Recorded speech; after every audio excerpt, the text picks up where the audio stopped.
Nagpapatuloy ang investigasyon ng Department of Agriculture sa umano'y maanumalyang proyekto gamit ang Priority Development Assistance Fund o PDAF.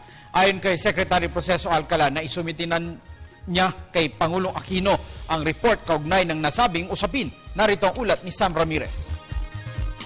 Matapos masangkot ng Department of Agriculture na pinamumunuan ni Secretary Proceso Alcala sa pork barrel scam o ang pagbigay ng Priority Development Assistance Fund o PDAF ng mga kongresista sa mga di umano'y peking NGOs, klinaro niya na hindi sila ang namimili ng NGOs dahil nakasaad na ito sa proposal ng kongresistang lumalapit sa kanila. Automatic po kasi yan, ang namimili po ng dadaanan ng pondo ay yung pong mga may-ari po ng PDAF.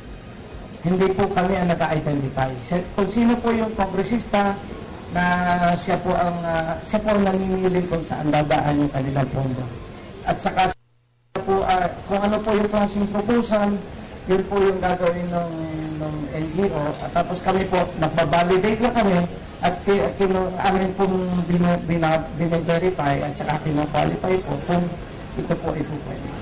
Ipinag-utos ng kalihim ang investigasyon nito. Ito ay pinangungunahan ng Internal Audit Service ng Kagawaran.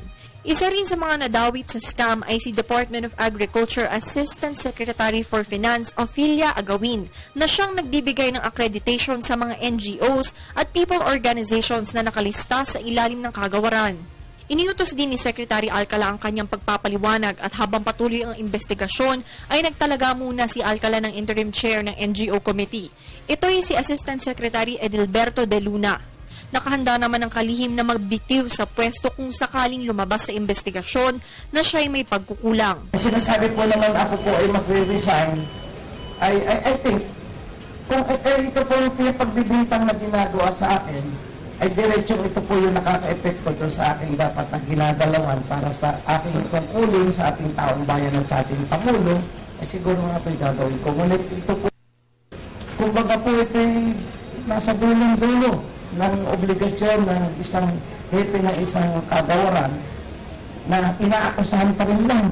At kung saan na po nakikita ninyo, at alam ko po kayo mas magaling dito sa balita, na yung pong mga balitang inilalabas sa dyaryo, ay twisted po yung nakalagay sa ibabaw kaysa dun sa nilalaman. Blacklisted naman na ang mga di umano'y peking NGO gaya na lang ng kaupdan para sa Mangunguma Foundation.